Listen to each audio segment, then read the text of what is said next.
Hello friends, आप लोग कैसे हो? आई होप कि आप लोग ठीक होंगे, मस्त होंगे, स्वस्थ होंगे और अपने बोर्ड एग्ज़ाम की तैयारी में व्यस्त होंगे। तो आप सभी को स्वागत है अपने प्यारे यूट्यूब चैनल एक्सपर्ट फिजिक्स वाला पर।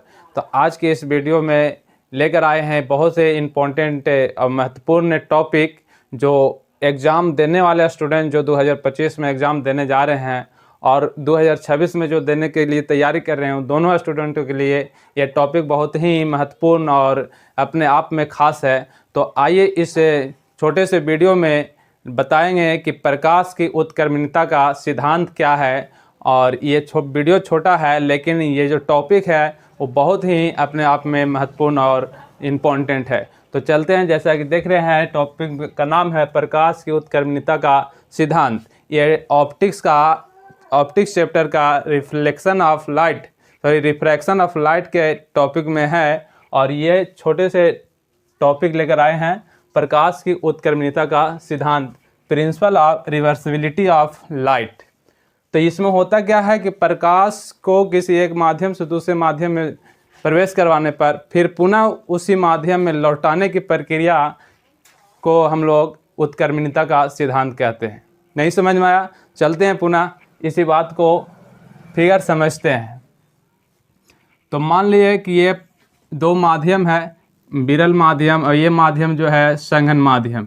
तो जैसा कि आप लोग समझते हैं या जानते हैं कि जब प्रकाश विरल माध्यम से सघन माध्यम प्रवेश करती है तो ये अभिलंब की ओर मुड़ जाती है। तो ये इसी को उल्टा हमको कर देना है, यही कहलाता है उत्क्रमणिकता का सिद्धांत। यानी प्रकाश को विरल माध्यम से सघन माध्यम भेजे, अब प्रकाश को ऐसा कुछ कर देना है कि सघन माध्यम से पुनः उसी रास्ता से विरल माध्यम में चला जाए। तो इसके लिए हम लोग इस प्रकाश को रोकने के लिए यहाँ पे एक सरफेस लगाएं तो पुनः इसी रास्ते से लौटेगी और लौटकर विरल माध्यम में पुनः चला जाएगी उसी रास्ते से। तो ये जो उल्टा प्रक्रिया हो रहा है, रिवर्सिबिलिटी हो रहा है, इसी को हम लोग उत्क्रमणिकता का सिद्धांत कहते हैं। तो ये इसमें क्या होता है, इसका जो फार्मूला होता है वो क्या होता है हम लोग देखेंगे।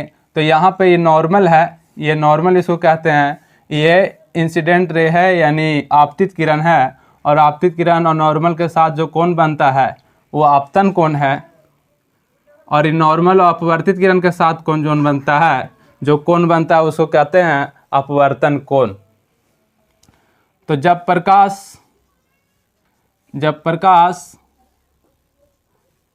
विरल माध्यम से सघन माध्यम में प्रवेश करती है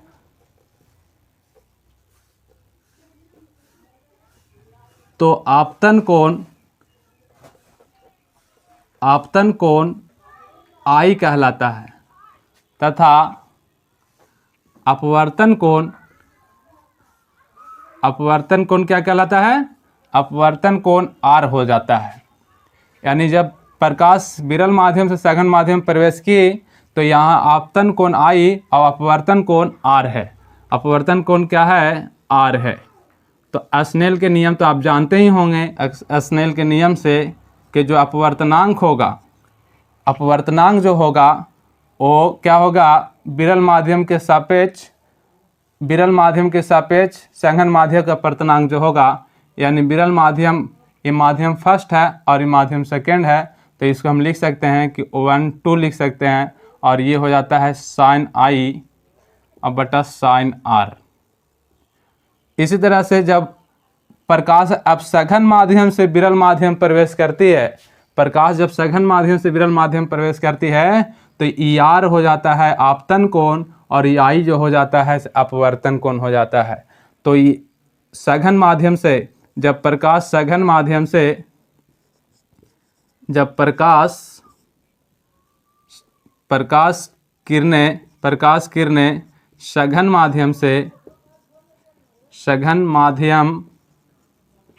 से विरल माध्यम प्रवेश करती है, विरल माध्यम में प्रवेश करती है तो आपतन कोण जो होता है, आपतन कोण आर हो जाता है। काहे कि यहाँ से अब प्रकाश रिवर्स हो रही है, उल्टा जा रही है टकराने के बाद, तो ये आपतित किरण हो गया, ये अपवर्तित किरण हो गया। तो ये जो कोण है से अब आपतन कोण हो जाएगा, और ये जो कोण है आई वो अपवर्तन कोण हो जाएगा। तो अपवर्तन कोण आई है। तो यहाँ पे स्नेल का जब नियम लगाएंगे, जब स्नेल का नियम यहाँ पे लगाएंगे तो क्या हो जाएगा, अब रिवर्स हो जाएगा, उल्टा हो जाएगा अपवर्तनांक, यानी 2μ1 हो जाएगा। और यहाँ क्या हो जाएगा, साइन आर आपतन कोण बटा अपवर्तन कोण। तो आपतन कोण हो गया साइन आर और अपवर्तन कोण हो गया साइन आई। अब ये समीकरण 2 हो गया, इस समीकरण 1 हो गया। ये दोनों समीकरण को गुना करते हैं, संगत पक्षों में गुना करते हैं, तो 1μ2 गुने 2μ1 और बराबर हो जाता है साइन आई अब बटा साइन आर और गुने साइन आर अब बटा साइन आई। तो जो कटता है काट दो गया। अब क्या है कि यहाँ पे 1 बचा, तो 1 बचा तो यहाँ पे हम लिख सकते हैं कि 1μ2 बराबर हो जाता है 1 बटा 2μ1।